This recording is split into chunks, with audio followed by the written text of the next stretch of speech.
Bom dia a todos, pessoal. Como já foi apresentado, meu nome é Yuri, sou juiz do trabalho aqui na 3ª região, fui juiz do trabalho na 15ª região durante cerca de 4 anos. E sempre tive também um grande fascínio pela docência e lá onde atuava, na Baixada Santista, também sempre achei muito importante essa interlocução com a advocacia. Quem me acompanha aí no Facebook e Instagram podem verificar que existem diversas manifestações, diversos eventos realizados também na OAB lá da respectiva comarca. É importante esse diálogo institucional para que a gente possa discutir, refletir, dialogar e, sobretudo agora, construir caminhos, né? Nós temos um momento muito nevrálgico, de muita tensão, acirramento de ânimos esse que já é percebido no dia a dia. Fiz audiência na quarta-feira e a gente já nota uma grande tensão e uma rivalidade de advogado, de reclamante e reclamada, uma situação que realmente muito me preocupa. Então, essa é uma oportunidade de a gente poder discutir, debater algumas temáticas, refletir, e vou trazer aqui algumas reflexões sem prejuízo de considerações opostas àquelas que eventualmente eu defenda, tá? Como o pessoal está mais concentrado aqui ao lado direito, eu vou pedir à produção aqui que inverta os meus slides aqui para o lado direito, tá bom? Obrigado. Ficam aparecendo aqui as pescas, né? Eu vou até pedir também que depois me passem o passador de slides, que eu preciso aqui para passar. Mas enquanto isso, a gente pode conversar sobre algumas questões, né? A primeira delas é em relação à reforma trabalhista. Houve, digamos assim, o que eu estruturei em 5 eixos. A reforma trabalhista ela passou por 5 estruturas gerais. Um primeiro eixo da reforma foi a tal da prevalência do negociado sobre o legislado. Vou até pedir que passe aí o primeiro slide. Aqui, na verdade, são meus contatos, tá? Para quem eventualmente não tenha, eu tenho utilizado hoje mais o Instagram mesmo, tenho meu e-mail, para discussões, para debates abstratos, né? Eu sempre procuro responder. É claro que hoje em dia até as madrugadas não estão sendo suficientes, mas na medida do possível eu respondo os e-mails. Desde que não seja aquele, né? Eu estou com um caso aqui na vara tal, que aconteceu assim, você acha que o juiz julgou correto? Eu não posso dizer que sim nem que não. Pode até ser um caso concreto, mas você coloca lá em abstrato, né? O que você acha de uma situação assim, um caso meramente hipotético, né? Aí dá para a gente conversar um pouco, tá bom? Eu adoro a dialética e adoro debater. Obrigado, viu, amigo? Bom, o primeiro eixo da reforma, né, o primeiro foco, e aqui eu vou falar de en passant, para depois chegar no papel da magistratura e aquelas discussões e aquelas condutas que realmente impactam mais sobremaneira o nosso dia a dia, como arquivamento, audiência, desistência, pode desistir sem o consentimento do reclamado, se apresentou a defesa só no PJS, se está em sigilo ou não, muitas questões do dia a dia que já têm um sentido, aliás, na praxe forense. Mas antes disso, um breve en passant, o primeiro foco da reforma é a prevalência do negociado sobre o legislado, né? E esse negociado, ele em tese seria o negociado coletivamente, ou seja, o acordo e a convenção coletiva prevalecerem sobre a lei, né, sobre a CLT. Esse negociado, ele foi previsto coletivamente, como eu disse, no artigo 8º, parágrafo 3º, se trouxe agora um novo princípio. O que o professor Maurício Godinho Delgado chamava de princípio da adequação setorial negociada, hoje foi positivado com um sinal trocado, como princípio da intervenção mínima na negociação coletiva. O que seria isso? O judiciário deve evitar se imiscuir na norma coletiva, na validade, na sua razoabilidade. Deve, assim, prestigiar a autonomia e a emancipação dos atores sociais. Isso realmente é bem preocupante, de não se poder examinar a razoabilidade de uma norma coletiva. Em primeiro lugar, pelo nosso sistema sindical, com resquícios corporativistas, antidemocráticos. O nosso sistema sindical ainda hoje, mesmo com a abolição da contribuição obrigatória, ele permanece sob o critério de monopólio, de unicidade sindical, em contrariedade à Convenção 87 da Organização Internacional do Trabalho.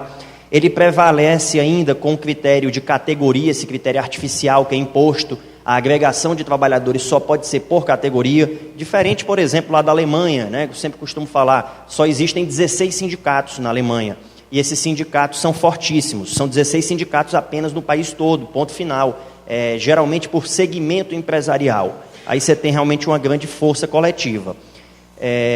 Mas a norma prevê que o judiciário só pode analisar, conforme consta aí, artigo 104 do Código Civil. O que seria isso? Eu só posso declarar nulidade de uma norma coletiva em relação à capacidade dos agentes, em relação à forma prescrita ou não defesa em lei e ao objeto ilícito. A grande senha que a advocacia vai poder trabalhar e levar ao judiciário é o objeto ilícito, né? Se você entender que uma determinada situação não é consentânea com a teoria da lógica do razoável, recassencites, enfim, que é uma coisa desproporcional, você pode alegar uma ilicitude do objeto, você pode alegar um abuso de direito, você pode alegar uma desproporcionalidade na ótica de Canotilho, isso levar ali uma ilicitude do objeto.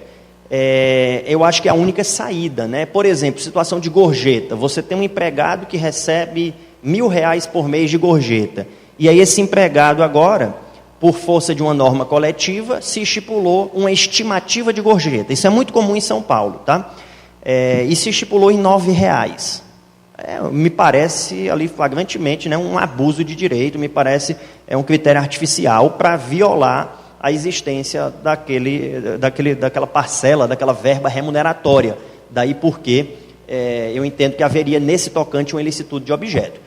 Talvez a ilicitude do objeto realmente seja a senha, sem prejuízo, contudo, de que vocês tenham que enfrentar muitos julgamentos que simplesmente deixem de analisar a razoabilidade da norma, porque agora está previsto que o judiciário só analisa exclusivamente a conformidade dos elementos essenciais do negócio jurídico. É realmente um pouco preocupante, por isso que eu tenho alertado para a necessidade de aventar essa questão da ilicitude do objeto, tudo bem? Ainda nesse tocante da negociação coletiva, de prevalência do negociado sobre o legislado, a mim parece que antes de dar prevalência ao negociado sobre o legislado, nós teríamos que passar por uma reforma sindical, abolindo esses resquícios corporativistas. A reforma sindical seria um pressuposto para a prevalência da negociação coletiva. A gente sabe que os sindicatos se ressentem de uma legitimidade real. Existe uma grande crise de representatividade. Cerca de 8 a 9% dos trabalhadores são sindicalizados. Então, esses são os sindicatos que vão produzir normas que irão prevalecer sobre a lei, reconhecendo esse distinto centro de positivação jurídica, me parece realmente temerário. Eu não sei, né, qual a lógica de se consagrar essa autonomia para, digamos, uma entidade que hoje não goza de uma representatividade real. Nós temos exceções, existem sindicatos fortíssimos que têm uma atuação realmente preponderante, mas essa não é a regra, infelizmente, né? Nós temos o caso dos bancários, no ABC Paulista existem vários sindicatos com atuação significativa, mas não é a realidade, infelizmente. Mas, enfim, não vou me aprofundar sobre essa questão sindical, que haverá painel específico. Mas a reforma ela foi além. Ela prevê, em alguns casos, a possibilidade de prevalência do negociado individualmente sobre o legislado, ou seja, não precisa nem de norma coletiva. Nós tínhamos a previsão do 12 por 36, que poderia ser pactuado individualmente, né? E a reforma que atualizou a deforma, que já tinha mudado a lei da reforma, ela agora previu que 12 por 36 você pode pactuar somente de modo coletivo, salvo no caso de estabelecimento de saúde. Para estabelecimento de saúde é necessário o acordo e a convenção coletiva. Mas nós temos exemplos aqui ainda. Banco de horas. O banco de horas, ele sobeja o limite constitucional de jornadas. Por isso que o TST sempre entendeu que seria necessário a pactuação por via coletiva. Agora, o parágrafo 5º do artigo 59 prevê que, se a compensação for de 6 meses, esse banco de horas pode ser pactuado individualmente. Então, agora, os trabalhadores eles podem negociar com os empregadores. Alguns até dizem que isso realmente é muito salutar, porque é a emancipação desses incapazes trabalhadores. E aí, diante dessa emancipação, nós temos esse empoderamento, e o poder é sempre muito bem-vindo, quem não gosta, afinal. E isso realmente é lindo, né, para alguns. Seria lindo se realmente as duas figuras, até desculpem quem esteve em Pirapora, que eu já mostrei essa figura, mas seria lindo se não fossem essas as duas figuras, né? O empregador, embora muitas vezes ele vá estar ali com talvez um Hermenegildo Zenha, alguma coisa, mas enfim, essa figura é para mostrar a disparidade de forças, né? Como é que você vai conceber uma negociação real entre um empregador e um empregado que recebe um salário mínimo? É uma falácia, né? Isso, a meu ver, é uma grande retórica, né? Uma exortação moral destituída de uma efetividade. Claro que existem, né, trabalhadores que têm ali uma autonomia na execução do seu labor, que têm uma certa força, altos empregados, né, altos executivos. E me parece que essa não é a regra. Então, essa negociação de empregado e empregador, ela me parece preocupante, tá? Diante da vulnerabilidade, o que a professora Tereza Negreiros também chama de paradigma da essencialidade. Quando uma pessoa está em condição de hipossuficiência, ela não tem como negociar de maneira efetiva com o seu empregador, justamente por esse paradigma da essencialidade. Bom, o segundo foco da reforma, passando aqui mais rapidamente, foi a criação de múltiplas formas de contratação para afastar a incidência do direito do trabalho. Foi criada a figura do autônomo exclusivo. A MP 808, ela, nesse particular, foi bem-vinda, porque a MP 808, ela prevê expressamente que o autônomo agora não pode mais ser exclusivo, né? Porque um autônomo exclusivo que só presta serviços para uma empresa, eu não vejo qualquer sentido. Se ele só presta serviço para aquela pessoa, depende daquele rendimento, né? Depende daquele trabalho para que possa sobreviver, entender que ele é autônomo efetivamente, me parece que é mais uma vez trabalhar com um argumento falacioso. A MP 808, do excelentíssimo senhor Michel Temer, né? Que eles são muito parecidos, né, pessoal? Assim, se você olhar o cabelo também, né? Um é louro, o outro é branco, tem uma similitude bem acentuada. Bom, e agora, pelo menos nesse particular, foi, digamos, salutar, foi saudável essa exclusão, embora a MP já tenha recebido mais de 1.000 emendas parlamentares, o que é um indicativo de sufocamento da medida provisória.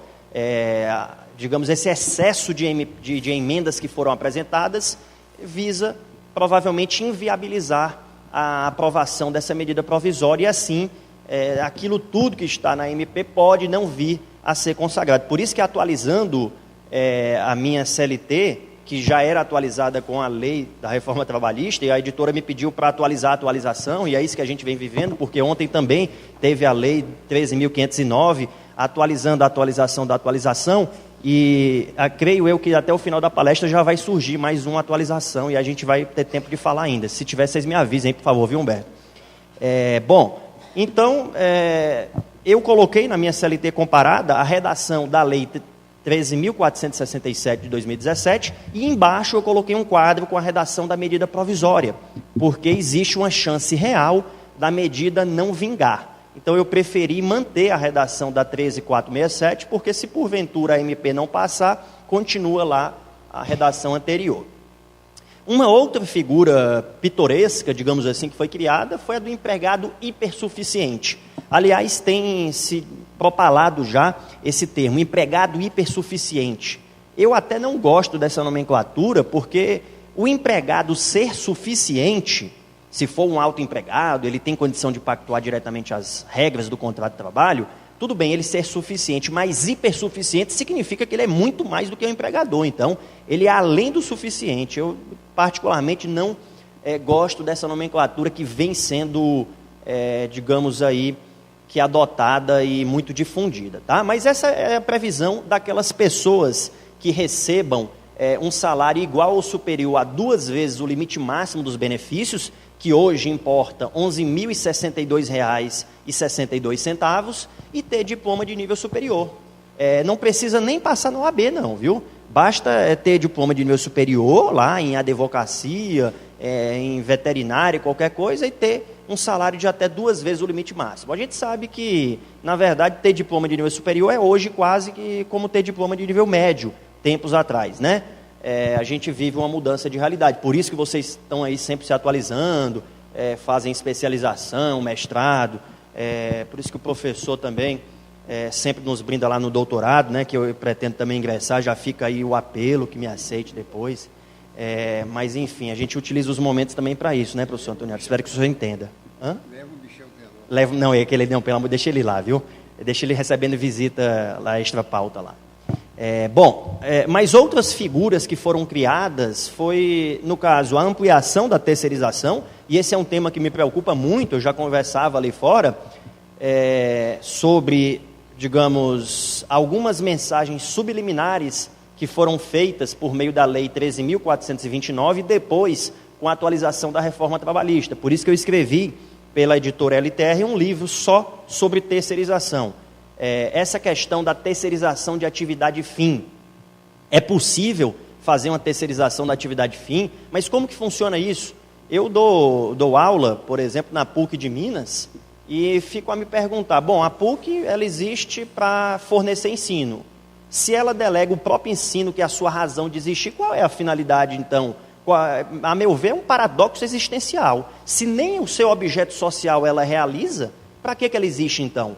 Ela vai delegar a própria atividade que justifica a sua existência? E qual a finalidade disso?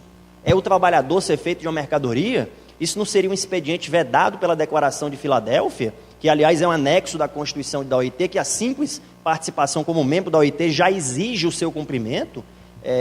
E mais, o artigo 1º, o inciso 4º da Constituição, é um dos primeiros artigos e eu fico impressionado como ele é mal lido.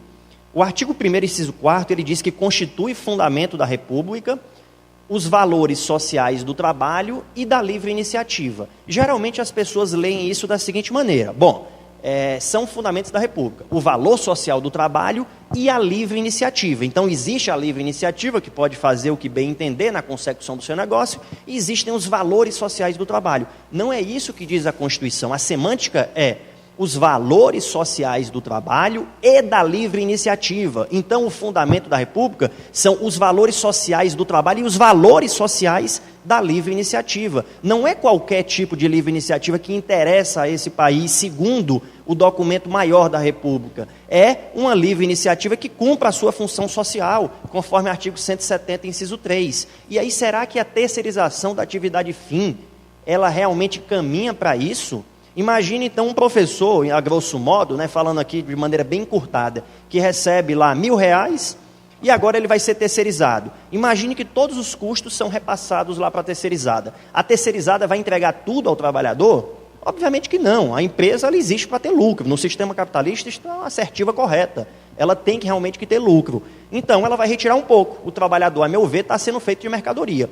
E mais, a lei 6.019, com essa reforma trabalhista, ela permite agora a subcontratação. Então, a PUC pode contratar uma empresa prestadora de serviços de ensino, e essa empresa prestadora de serviços de ensino pode, não, eu não vou te fornecer o professor, eu vou subcontratar. E assim sucessivamente, sem qualquer limite. Então, a gente pode ter o que chamam quarteirização, quinteirização, hexaterização, e eu vou até parar porque fica difícil de pronunciar o nome, posso passar vergonha, mas, enfim, a gente fica com a contratação sem limites.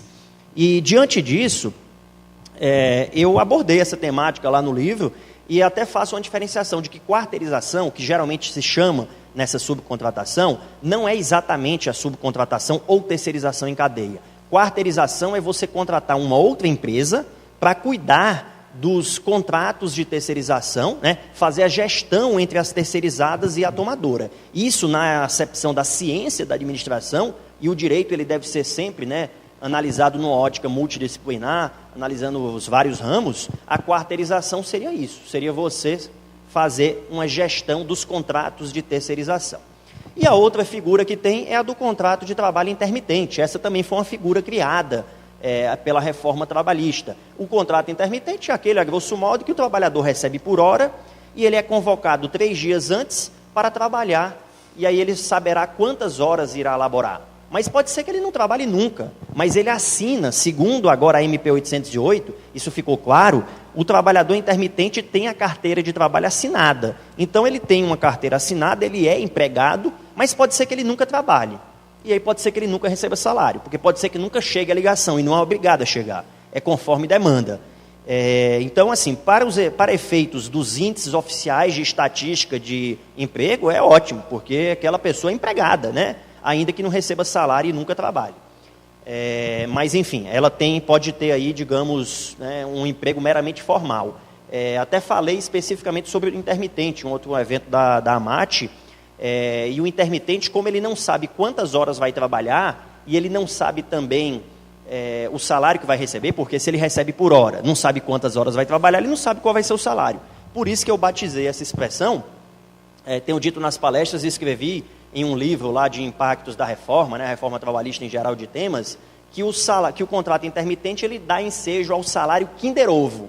Quem aqui não comeu já o salário, o Kinder Ovo, o salário não, né?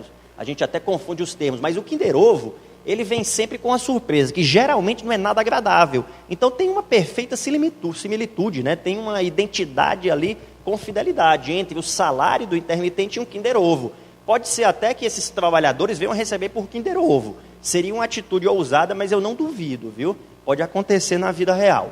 Bom, o terceiro foco da reforma, para já passar um pouco mais aqui, é a restrição do acesso à justiça, a derrogação de normas processuais informadas pelo princípio protetor. Vejam, o acesso à justiça ele foi sistematicamente repelido. Foi criado acordo extrajudicial, foi positivado também o PDV com quitação geral que impede esse acesso à justiça por uma prejudicial de mérito. Isso já era a jurisprudência do STF nesse tocante, né? Preciso deixar bem claro. A restrição do alcance da justiça gratuita aos empregados, eu vou tratar exatamente da justiça gratuita, por isso que eu estou correndo um pouquinho. A necessidade de liquidação em rito ordinário, com o que eu não concordo. A meu ver, a norma não exige a liquidação prévia dos pedidos, eu espero desmistificar isso, né? Embora sem impor uma verdade absoluta, o tema está aberto a discussões.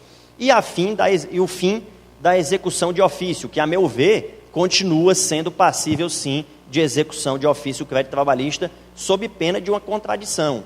Vejam só, lá está previsto, agora no artigo 876 da CLT, que o juiz não pode, né, executar de ofício crédito trabalhista, exceto se estiver diante do ius postulandi.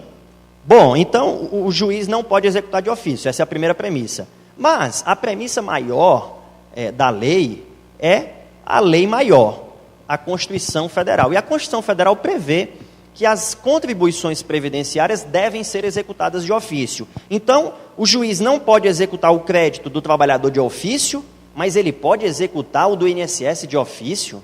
É justiça, primeira observação, é justiça do trabalho ou é justiça do INSS? É justiça previdenciária? Acho que talvez tenham esquecido de mudar o nome, né? Até hoje ainda tem lá, na minha identidade funcional, juiz do trabalho, né? Eu não queria que mudasse para juiz previdenciário, não. Mas, enfim, esse paradoxo existencial fica aí bem claro. Uma outra observação o crédito previdenciário, ele é acessório. Ele decorre do crédito trabalhista. Segundo o princípio da gravitação jurídica, acessorium sector principale. O acessório segue o principal. Como então que o principal fica suspenso e o acessório é executado? Isso é um completo contrassenso. Eu, sinceramente, com todo respeito, eu sempre gosto de ouvir opiniões em contrário. Eu acho que ouvir as opiniões adversas, elas nos fazem crescer muito. Seja por solidificar as nossas posições, seja por ter a humildade, né, de refluir do entendimento e modificar, como eu já fiz várias vezes. O ministro Aires Brito também sempre disse que a humildade é o último degrau da sabedoria. Mas essa norma que prevê o fim da execução de ofício, eu realmente não consigo conceber qual a lógica sensata em que ela foi inspirada. Eu não consigo compreender. Já me argumentaram, mas na verdade, se o reclamante tem defesa técnica, se ele tem um patrocínio causídico, ele tem mesmo que requerer a execução de ofício, senão a gente não tem como fazer essa exigência. Bom, se for assim, então, ninguém tem um patrocínio técnico mais, digamos assim, abastado, né, porque recebem muito bem, do que a União, né? As contribuições previdenciárias, então, deveriam ser executadas lá, por intermédio de requerimento dos procuradores federais, dos advogados da União. Eles têm patrocínio técnico, então isso derruba um pouco esse argumento. Bom, o quarto foco da reforma foi o combate às lides temerárias e à má-fé processual. Esse realmente foi importante. Eu entendo, por exemplo, que o CPC já permitia a aplicação de litigância de má-fé à testemunha, porque lá está expresso no CPC que todos aqueles que intervêm no processo têm o dever de colaborar com a verdade. Então isso já era suficiente numa interpretação sistemática do Código, a meu ver, para aplicar a litigância de má-fé à testemunha, e eu já tinha o feito antes dessa reforma trabalhista. Mas não era o entendimento em voga, então acho que em bom tempo, acho que foi de bom tom essa previsão, por exemplo, de litigância de má-fé às testemunhas. Eu mesmo, agora, né, no meu compromisso, olha, senhor João, o senhor está aqui para prestar um serviço à Justiça do Trabalho, seja bem-vindo à Justiça do Trabalho, o senhor tem o dever de dizer a verdade, senão o senhor comete crime de falso testemunho, punido com prisão e multa. O senhor deve ter ouvido falar da reforma trabalhista, e agora tem uma previsão de multa, né, que pode chegar a elevadas cifras. A gente não quer que isso aconteça, então, por gentileza, o senhor realmente colabore somente com a verdade. Já advirto nesse tocante, embora, né, seja uma advertência um pouco retórica, porque é questionável se ela teria incidência direta ou não. Eu não vou cuidar tanto do direito intertemporal, porque vai haver um painel específico, mas é discutível se teria uma aplicação imediata ali naquele tocante, assim como também os honorários advocatícios, né? É discutível, os honorários advocatícios já são exigíveis de logo naquelas ações que estão em curso. Esse aí é uma temática, né, que vem gerando muita polêmica, e eu vou aqui colocar a minha mão na cumbuca e dizer que, obviamente, na minha opinião, não deve haver a condenação em honorários advocatícios em processos que já haviam sido ajuizados. E os argumentos, a meu ver, são muitos. O primeiro é o princípio da causalidade. Os honorários advocatícios, eles têm uma relação de causalidade com a inicial e com a defesa. Porque, em relação à inicial, no caso de improcedência, eles vão incidir sobre aqueles pedidos que foram formulados. Se aquela inicial foi formulada sem a previsão de honorários advocatícios, por uma relação de causalidade, não poderia. O segundo fundamento seria ainda de ordem trazida do CPC, a questão de evitar uma decisão surpresa. Ora, quando se ajuizou a ação, não havia a previsão de que, havendo a sucumbência, iria pagar honorários advocatícios. E agora mudou as regras e apanha aqueles processos que já estavam em curso. Uma determinada situação de dúvida, o trabalhador resolveu submeter ao Poder Judiciário. E aí agora chegou uma norma e ele não tem mais a possibilidade de rever, de reconsiderar, e ele vai ter que pagar a sucumbência. Alguns dizem, mas na verdade o STJ tem precedente de que o marco dos honorários advocatícios é a sentença e não a inicial. Bom, o STJ tem precedente sob uma conjectura diferente. Os precedentes do STJ eram em relação aos critérios que havia no CPC de 73, CPC Buzaide, que foi modificado no CPC de 2015. Então já havia a temática dos honorários. Houve uma mudança, houve uma repaginação de conteúdo, de configuração. Então a situação, né, me parece que é um pouco distinta, tá bom? Agora nós temos no processo do trabalho uma nova situação. Surgiram os honorários advocatícios pela mera sucumbência com a reforma trabalhista. É realmente um pouco distinto, na minha opinião. Sem prejuízo também de outras considerações, estava conversando com o Humberto mais cedo, a situação de honorários devidos aos sindicatos, honorários assistenciais. Você pode acumular com os honorários advocatícios ou não. A norma, tal como escrita, ela dá margem a essa interpretação. Até pela natureza distinta. Os honorários assistenciais seriam devidos ao sindicato. Os honorários advocatícios seriam devidos ao advogado que patrocina aquela demanda. Então, me parece que são normas com finalidades diferentes. Mas é discutível, né, se não haveria um bis idem. Dá para trabalhar aí com mais vagar e com muita exaustão essa temática. O quinto eixo aqui da reforma foi a criação também de instrumentos que são obstativos de modo direto ao direito de ação, essa quitação geral anual das obrigações trabalhistas. Essa aí também me gera muita preocupação. Vejam só, é possível fazer uma quitação geral anual com os trabalhadores, e obviamente uma empresa que tem um corpo jurídico, ela vai passar a fazer isso, pedir a quitação geral, né, o trabalho realmente ali do corpo jurídico de empresa, vai ser esse. Agora, me parece que a análise demanda alguns temperamentos. Por exemplo, horas extras. O trabalhador coloca na quitação geral anual que está quitando as horas extras. Aí ele não pode mais ir a juízo requerendo horas extras. Bom, a primeira observação que eu faço é que essa quitação geral anual, seria relacionado aos pedidos que estão escriturados, né? Aqueles direitos, melhor dizendo, que estão escriturados. Então, uma hora extra que consta do cartão de ponto, essa seria quitada, se você entender esse artigo como constitucional, como que não ferindo o direito de ação. A hora extra que está no cartão de ponto, ela, digamos que estaria quitada, ainda que não tenha sido paga, se ele deu o recibo de quitação anual. Agora, se ele está pedindo o reconhecimento de horas extras à margem do ponto, eu não vejo como considerar quitado. Você não pode considerar quitado aquilo que não está escriturado, não estava no cartão de ponto, ele quer o reconhecimento de horas clandestinas. Então, me parece que em relação a direitos escriturados, haveria sim a quitação, mas direitos que estejam à margem de qualquer documentação, estes não. A reforma realmente mudou muitas coisas, né? O que ela não muda mesmo é o salário, mas vamos enfrentar aqui diretamente a justiça gratuita, que é uma temática que vai ganhar contornos dramáticos aí, que ganhou já, né, com a reforma trabalhista. Vejam só, é facultado aos juízes, órgãos julgadores e presidentes dos tribunais do trabalho conceder a requerimento ou de ofício o benefício da justiça gratuita, inclusive quanto a traslados e instrumentos, aqueles que perceberem salário inferior ou igual a 40% do limite máximo dos benefícios da Previdência. Então, é uma pessoa que recebe, digamos que 40% de R$5.000, né? Ela recebe R$2.000 e poucos, ela recebe um pouco mais que o dobro do salário mínimo. Então, a previsão de dobro do salário mínimo não mudou muito na prática. O valor real, né, a transformação monetária continua sendo essa. Mas a observação aqui, que me parece demandar um cuidado, é a seguinte: essa presunção de necessidade, 40%, ela se aplica ao trabalhador desempregado, porque, vejam, a justiça do trabalho é a justiça dos desempregados, né? Diante da ausência de um sistema de estabilidade, quem ajuiza a ação no Poder Judiciário Trabalhista é aquele que está desempregado. Então, aqui fala, aquele que percebe salário inferior ou igual a 40%. Você pode argumentar, advogado de reclamante, olha, justiça gratuita, na verdade ele está desempregado, então ele recebe sim abaixo, porque ele não está recebendo nada.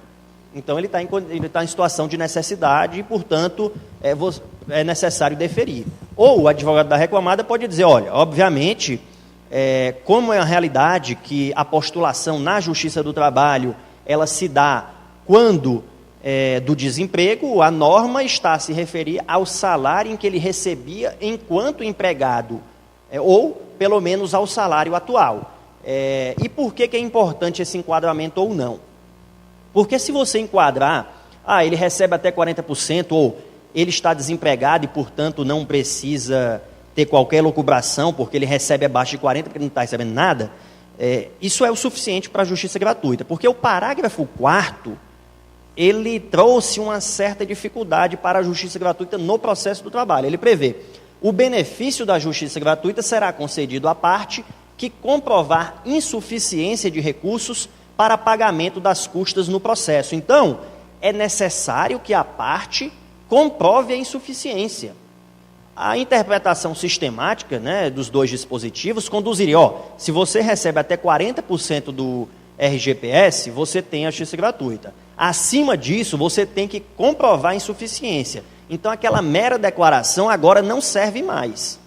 Aí a gente vai entrar numa discussão se é constitucional essa exigência de insuficiência de recursos. E aí, nesse tocante, é importante lembrar o que está positivado no CPC. Artigo 99, parágrafo 3º.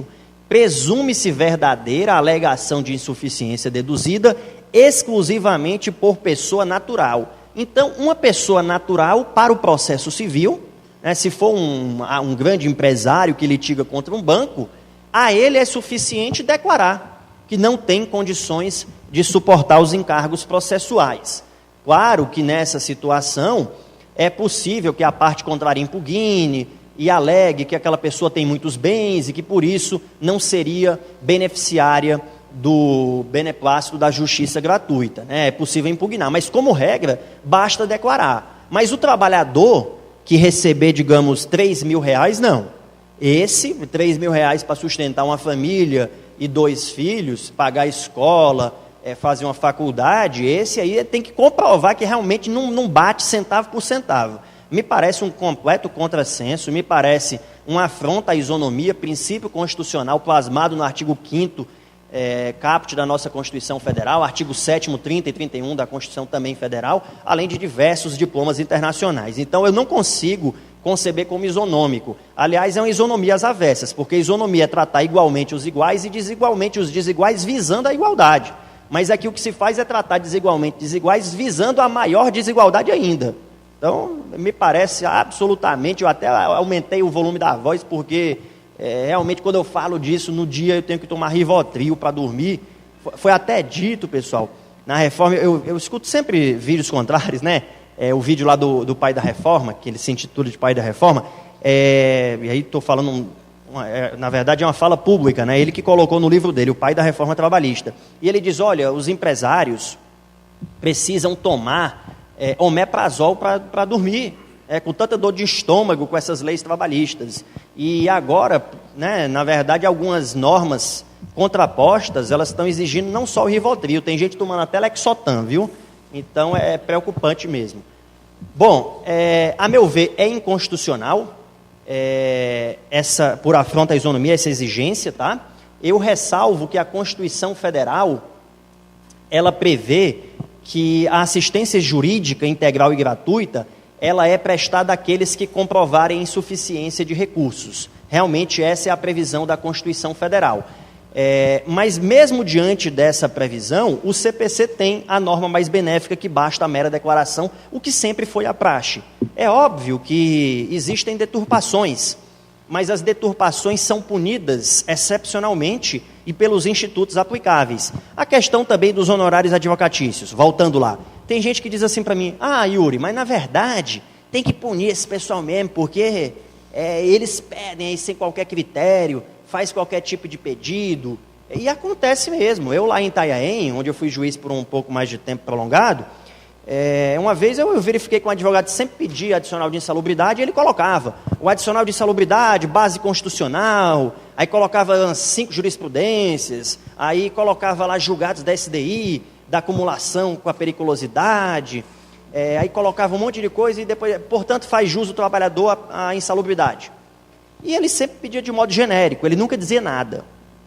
E a jurisprudência do TST é que, por ser uma questão técnica, você não tem que indicar o agente causador. Aí, minha audiência uma vez, eu disse assim, doutor, o senhor sempre pede aqui de maneira muito substanciosa a insalubridade, né? Parabéns aí pela desenvoltura, pela escrita eloquente, erudita, mas me diga uma coisa, embora o senhor não precise delinear qual é o agente técnico específico, eu queria que, assim, num português, né, acessível, vulgar mesmo, à luz da sabedoria comum, sabedoria do homem médio, que o senhor me indicasse qual é o agente, qual que seria, o que causaria uma suposta insalubridade. É poeira? É barulho, ruído excessivo? O que é que tem nesse caso aí, doutor?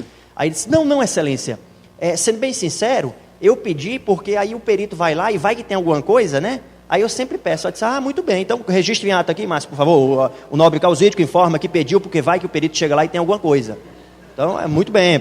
Não, ele faça isso. Não, mas não foi o que o senhor disse, a ata deve retratar a realidade, né, doutor? Então, é isso mesmo, vamos colocar aqui, está bonito, doutor.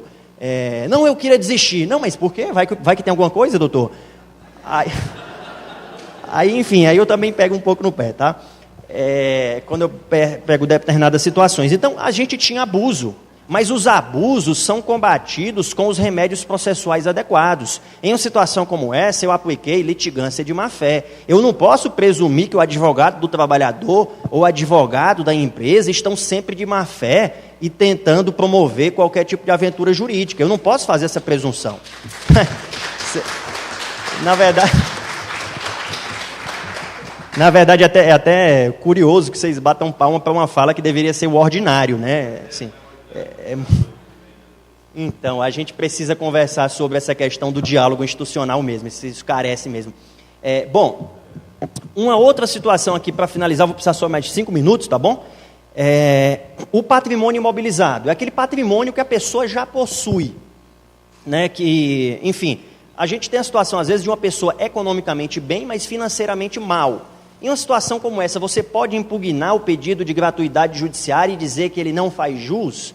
Você tem duas teses, né? Vocês podem trabalhar no sentido de que não, porque o artigo 790, parágrafo 3º, faz referência a salário e não a patrimônio, e quando faz referência a salário, estaria falando ali de, digamos que, vencimentos, proventos, estaria falando de algo mais volátil, mais disponível, e o patrimônio, ele é imobilizado, né? Então, a meu ver, essa é a tese que eu realmente sou simpático, tá? Mas você pode dizer que é sim considerado, porque o salário seria considerado como uma presunção, a lógica é que aquela pessoa não tem qualquer tipo de condição. Mas se você entender dessa maneira, aí eu refuto também com outra coisa. Você está entendendo que a pessoa é obrigada a se desfazer de um patrimônio, né? É obrigada eventualmente a se desfazer de elementos essenciais ali, vai ter que desfazer eventualmente da moradia, e se não, porque seria um bem de família, né? Em que pese vai haver a argumentação de que, olha, mas esse bem é suntuoso, ele comporta uma cômoda divisão na esteira de precedentes do STJ, enfim, eu estou tendo que abreviar muito aqui, pessoal, tirei aqui slides de jurisprudência porque o tempo realmente é bem curto. Tem uma questão que merece uma análise aqui também cuidadosa, que é o artigo 800 da CLT com a reforma, que trata da exceção de incompetência. Agora, o artigo 800 prevê que a apresentada a exceção de incompetência no prazo de 5 dias, a contar da notificação, antes da audiência em peça que sinalize a existência da exceção, segue-se o procedimento estabelecido no artigo.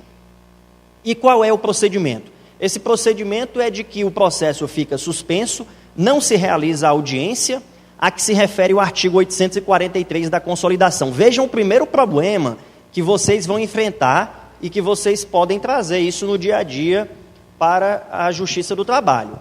A norma diz que não se realiza a audiência a que se refere o artigo 843. Qual a posição que alguns podem adotar, né? Olha, isso se refere ao rito ordinário. Esse procedimento não se aplica ao rito sumaríssimo, de suspensão, para que não se realize a audiência, para que analise a exceção de incompetência. Isso só vai aplicar para o rito ordinário, por quê? O artigo 843 é a audiência do rito ordinário. E o rito sumaríssimo é estabelecido pelo artigo 852 e seguintes. Então, você pode defender que realmente não se aplica para o sumaríssimo, até porque lá no sumaríssimo há uma previsão de que os incidentes e exceções são decididos em audiência. Dá para criar essa tese. Eu, pessoalmente, não gosto muito da interpretação exegética gramatical. Quando ele falou o artigo 843, me parece que ele quis se referir ao ordinário, né? Então, assim, a audiência que ordinariamente acontece. Ele não criou qualquer outro procedimento, ele só trouxe esse. Então, como é que eu vou conceber que aplica-se isso no rito ordinário e não no rito sumaríssimo? Seria um pouco complicado, né? Eu não consigo enxergar essa possibilidade. Me parece que foi instituído um novo procedimento, e a remissão ao 843 foi pelo geral. Aliás, o geral é o que deve ser objeto, né, digamos, de pontuação generalista, e não o específico. Poderia não ter feito menção, mas isso aqui é um dos vários exemplos que eu sempre chamo a atenção da pressa, do rolo compressor, da necessidade de aprovar a reforma trabalhista em regime de urgência. Evitaria situações como essa, né? A lei de terceirização tem diversas falhas e diversas nomenclaturas que levam à insegurança jurídica. Essa aí também é uma delas. Bom, vamos lá. Analisando ainda essa questão da exceção de incompetência, tem uma outra situação importante. Alguns já vêm defendendo que esse procedimento novo seria facultativo. Há também quem venha defendendo isso, ali em conversas, debates, grupos de WhatsApp, enfim, ao vivo também, já me apresentaram essa posição. Olha, na verdade, esse procedimento é facultativo. O empregador pode apresentar exceção de incompetência nesse prazo de 5 dias, ou ele pode, na verdade, apresentar em audiência, na audiência normal, como preliminar de contestação. Então, é uma faculdade. Por quê, dizem eles também? Apresentada a exceção de incompetência no prazo de 5 dias, seguir-se-á o procedimento estabelecido no artigo. Então, segundo essa posição, seria, se for apresentado assim, vai ser assado, né? Vai ser na conformidade do artigo 800 na sua integralidade. Aí eu digo, e se não for? Pode apresentar em audiência. Mas e como é que é o procedimento? Porque o artigo 800 dizia que, apresentada a exceção de incompetência, suspende-se o processo e dar-se-á vista ao excepto por 24 horas. E aí, como é que é? Se ele não apresentar, você tem uma repristinação tácita por ausência de apresentação da exceção na forma do 800. Como é que funciona isso? Eu não consigo ver, não tem procedimento para você imaginar outra forma de alegação de exceção de incompetência. Então, assim como eu defendo que o reclamante não pode alegar inaplicabilidade do 800 no rito sumaríssimo, eu defendo também que o empregador não pode alegar que isso não se aplica, que isso não é uma obrigatoriedade, que isso é uma mera faculdade, ele pode apresentar em audiência. Aliás, se ele não apresenta a exceção anteriormente, ele vai apresentar depois, não haveria aí uma preclusão temporal, não seria contraditório, um venire contra factum próprio processual? Ele não apresenta a exceção na primeira oportunidade que poderia e depois apresenta, isso não é consentâneo com o sistema de nulidades trabalhistas, processuais, de que a nulidade deve ser arguida na primeira oportunidade, que cabe falar nos autos. Então, eu não consigo compreender dessa maneira. Bom, pessoal, teria aqui, na verdade, muitas coisas. Eu quero falar só da reclamação, só do arquivamento, que é um tema também muito sensível e já vou terminar em virtude do avançado do tempo. Vejam só, o artigo 844 prevê que, na hipótese de ausência do reclamante, este vai ser condenado ao pagamento de custas, calculadas na forma do 789 da consolidação, ainda que beneficiário da justiça gratuita, salvo se comprovar no prazo de 15 dias que a ausência ocorreu por motivo legalmente justificável. Uma salada, um elenco vasto, um repertório diversificado de controvérsias surgem a partir desse dispositivo. A primeira delas ele é beneficiário da justiça gratuita, mas ele vai pagar custas. E aqui eu já não estou falando se ele faz jus à justiça gratuita. Aquelas discussões todas, se aplica o 40%, se tem que fazer prova, se é constitucional ou não. Quando eu entender que ele faz jus à justiça gratuita, quando ele fizer jus e estiver sob o pálio da gratuidade, se ele não comparecer à audiência, ele tem que pagar custas. Aqui me parece que é uma violação frontal e inarredável ao artigo 5º, 35 da Constituição, que tem a promessa constitucional da gratuidade judiciária àqueles que dela necessitarem. Como que ele é beneficiário, ele vai pagar custas? Me parece haver uma violação direta ao direito de ação e ao inciso específico lá do catálogo do artigo 5º que prevê a gratuidade de justiça. Na verdade, prevê um rol até mais amplo, assistência jurídica gratuita. Mas existem outras situações aqui. Salvo se comprovar no prazo de 15 dias que a ausência ocorreu por motivo legalmente justificável. O que é motivo legalmente justificável? O que seria? Alguém tem alguma ideia?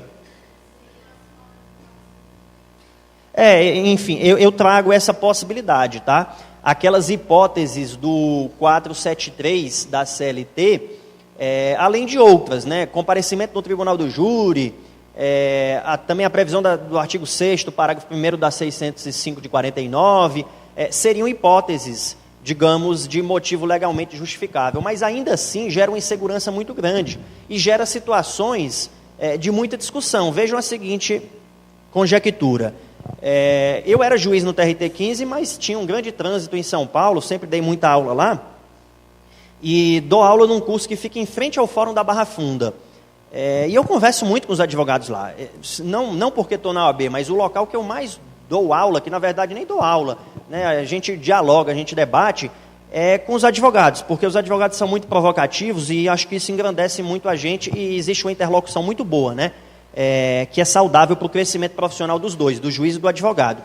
E os advogados sempre me falam lá, Yuri, para que um reclamante chegue aqui no Fórum da Barra Funda para uma audiência de 8 horas, ele tem que acordar às 4 da manhã, porque se ele tiver que pegar o metrô, fazer a baldeação que eles chamam é sair do metrô para o ônibus, ou o inverso, tá? Fazer baldeação e tudo, não sei o quê, ele tem que acordar às 4 para sair 4h30 e está chegando aqui entre 7h30 e 8 horas, a depender do local. Então, uma pessoa dessa acorda 4h30 da manhã, mas o trânsito caótico, saturado daquela região, aí de repente ele se atrasa 15 minutos, 5 minutos, tem um arquivamento, ele vai ter que pagar custas, porque veja, essa situação que eu ilustrei aqui, a título meramente exemplificativo, não é um motivo legalmente justificável. Não tem uma lei dizendo que diante de situações caóticas de trânsito, ele pode, digamos, se ausentar sem ter que pagar custas.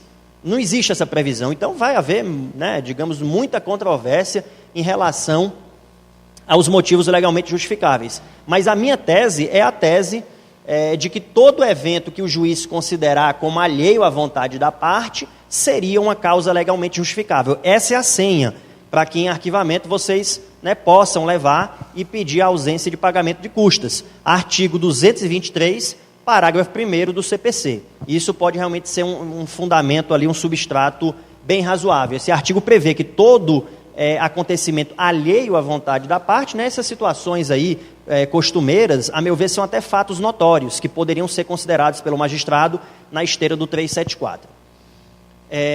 Bom, vamos aqui para a última coisa, tá, pessoal? Prometo aqui, a última, eu prometo, tá bom? Desistência. Isso aconteceu comigo na quarta-feira. Está havendo um combate muito grande entre advogados de reclamante e reclamada, que também tem preocupado muito a gente, também conversava com o Humberto mais cedo isso. Advogado do reclamante, na audiência, requereu: bom, excelência, queria desistir do pedido X. A reclamada: de jeito nenhum, você vai renunciar. Você vai renunciar. E bateu na mesa, que você vai renunciar. Aí eu disse: melhor atender, que a mulher é brava, viu? Melhor chamar aí a lei João da Penha, porque a mulher está irritada. Mas aí ficou aquela situação, né? E aí a gente foi analisar aqui a norma. Vamos lá analisar. Artigo 841, parágrafo 3º. Oferecida a contestação, ainda que eletronicamente, o reclamante não poderá, sem o consentimento do reclamado, desistir da ação. Então, ofereceu a defesa no PJE antes da audiência, numa leitura gramatical, o reclamante não pode desistir sem o consentimento da reclamada. Essa é a primeira interpretação que pode ser feita. É uma interpretação válida, né? Está previsto ali legalmente, dá para defender sob essa conjectura, tá, pessoal?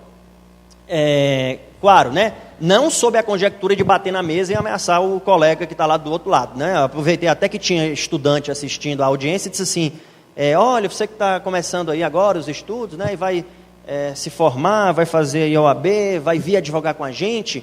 Assim, o primeiro conselho que eu dou é entender que isso aqui não é uma praça de guerra, nem um campo de batalha. A gente vem aqui para defender o nosso cliente de maneira muito urbana, muito polida, só para deixar ali no ar, né, subliminar, como que deve ser a salubridade da nossa sala de audiência. Bom, mas dá para defender que oferecida, ainda que eletronicamente, não pode, sem o consentimento do reclamado, desistir. Por outro lado, você pode fazer uma conjectura diferente. Você pode entender o seguinte: seria oferecida a contestação ou a lei queria fazer menção recebida? Seria recebida a contestação ou meramente oferecida? Vejam só, a meu ver, isso deve ser lido como recebida a contestação, por várias razões. É possível, conforme a resolução 185 do CSJT, e agora com a reforma trabalhista também, é possível que o advogado coloque a defesa em sigilo. Então, qual é a lógica, qual é a mens legis da norma? A mensagem é a seguinte: olha, o reclamante já teve acesso à defesa, e agora ele quer desistir porque ele já viu que não vai ter como obter a procedência, ele quer evitar, eventualmente, uma sucumbência. Então, esse é o objetivo. Faz sentido. Em uma situação como essa, me parece razoável que ele só possa, com o consentimento do reclamado, desistir. Mas se a defesa foi juntada da forma com sigilo, essa mens legis, ela não tem aplicação efetiva. Por quê? O reclamante não teve acesso, está em sigilo. Inclusive, nesse caso, a doutora disse: não, porque já tem a defesa e tudo, ele já viu que vai perder. Aí eu disse: mas como que ele viu se a senhora colocou em sigilo? Eu lhe garanto que ninguém fez qualquer tipo de complacência aqui, de negociata com o advogado de reclamante. Não viu, não, doutora? Está em sigilo. Não, mas viu sim, eu tenho certeza. Doutora, mas está em sigilo, está em vermelho aqui, eu vou lhe mostrar. E aí mostrei lá. Então, assim, não tem a finalidade da norma atendida, está em sigilo, ele não viu. Então, havendo a defesa em sigilo, eu não vou aplicar isso. Eu vou fazer uma interpretação segundo a mensagem da lei, tá? de que o objetivo é evitar que o reclamante, tendo ciência de uma potencial improcedência, desista sem um consentimento. E se a defesa foi juntada sem sigilo, aí eu realmente acho que é razoável, né, que você exija o consentimento da reclamada, tá? Nisso eu estou de acordo. E aí vai ficar uma avaliação muito do advogado de reclamada, se você quer juntar a defesa com sigilo ou sem sigilo, sabendo que pode haver essa interpretação. Se você tem muita segurança da improcedência daquele pedido, pode ser interessante que você junte a defesa sem sigilo. É uma avaliação, né, um prudente critério de cada um. Além disso, para finalizar, eu prometo que eu estou finalizando nesse tópico mesmo, tá? Além disso, a defesa, ela é na prática recebida em audiência após a primeira tentativa de acordo. Tanto que se o advogado juntar a defesa no PJE, mas a parte não comparecer e agora o advogado também não, o que a gente vai ter? A gente vai ter revelia. Então, como que eu vou dar prevalência a um critério que pode gerar a própria revelia? A gente vai ter uma revelia se não for nem a parte, nem o advogado. Então, o critério, conjugando com a questão do sigilo, me parece que pode conjugar para a conclusão de que esse oferecida seria recebida. E quando a defesa é juntada sem sigilo, você pode considerar que ela está recebida no sistema desde logo. Aí você resolve essa situação. Agora, se foi com sigilo, o juiz tira o sigilo após a primeira tentativa de acordo. Então, seria esse o marco para a desistência. Bom, seria isso, teriam muitas outras considerações, a questão de advogado como preposto, né? Agora, revelia só vai acontecer se for algum advogado muito perdido, desculpe um termo, né? Porque basta, né, digamos, o cliente não veio, pede ali para um colega, ou então o advogado vai como preposto e pede prazo para a carta de preposição, e infelizmente na prática vai acontecer isso, né? A questão ética ou não é um outro tipo de discussão. Mas enfim, teriam outras situações, a questão do pedido com indicação do valor, eu entendo que isso não pode ser interpretado como liquidação, porque se no processo civil não se exige a liquidação, mais uma vez, isonomia. No processo civil, um banco não tem que liquidar pedido, mas um trabalhador tem que liquidar as horas extras, cujo cartão de ponto fica com a reclamada, ele não tem nem como apontar diferenças de maneira prévia, seria realmente extremamente complicado. Gostaria de registrar a presença do nobilíssimo advogado, conhecido como Tonhão, né? Seja bem-vindo, meu caro. Olha só, que importância, hein? Bom, pessoal, seria isso, tá bom? Tem outras questões aqui que a gente precisa discutir mais à frente. Conversava com a Cássia e com o próprio Tonhão, a gente deve aí fazer um curso para abordar pontualmente, sistematicamente, todos os dispositivos da reforma e trabalhar um a um essas questões, tá? Uma a uma. Eu encerro por aqui e trago aqui finalmente uma mensagem, né, uma reportagem jornalística do jornal O Globo. Ela é de 1962, mas eu sempre levo essa mensagem, essa reportagem, porque o 13º, quando lá surgiu, foi considerado um desastre e um impeditivo que iria fulminar a economia do país. E logo depois nós tivemos um milagre econômico. Então, essa culpa do discurso da economia nos direitos trabalhistas me parecem ser uma grande falácia, né? Foi considerado desastroso o 13º salário e logo depois tivemos um milagre econômico. Essa é a minha CLT comparada, a segunda edição acabou de ser fechada, está disponível em pré-venda no site da editora Verbo Jurídico, e eu já atualizei de acordo com a MP 808 e consegui ontem fazer a inclusão dessas novas mudanças, tiraram lá na gráfica um caderno e colocaram, né, a atualização aí dessa atualização. Eu trago, dentre outras coisas, na CLT comparada, o texto anterior, o texto novo e as súmulas e OJs que têm relação com o tema, indicando o que está prejudicado, o que está mantido, enfim, as súmulas também do STJ e do STF, tá?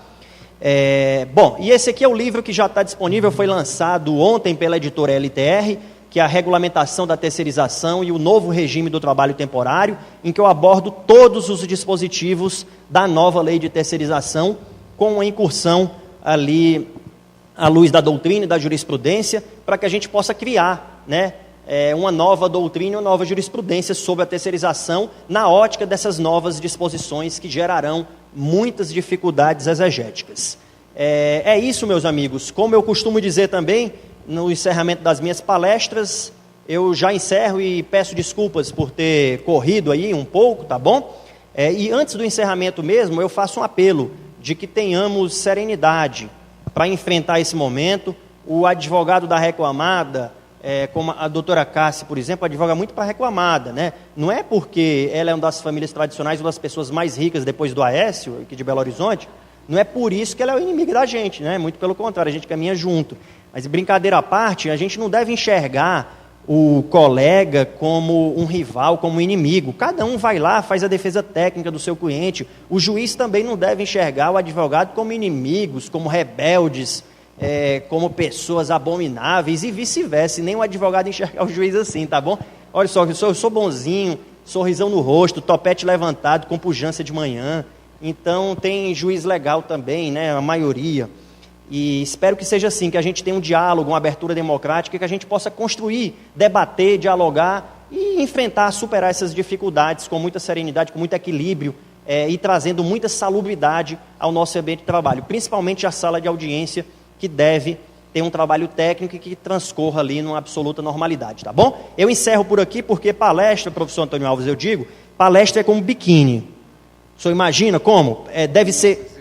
Deve ser grande o suficiente para cobrir o conteúdo e pequeno o necessário para causar entusiasmo. Tá bom, pessoal?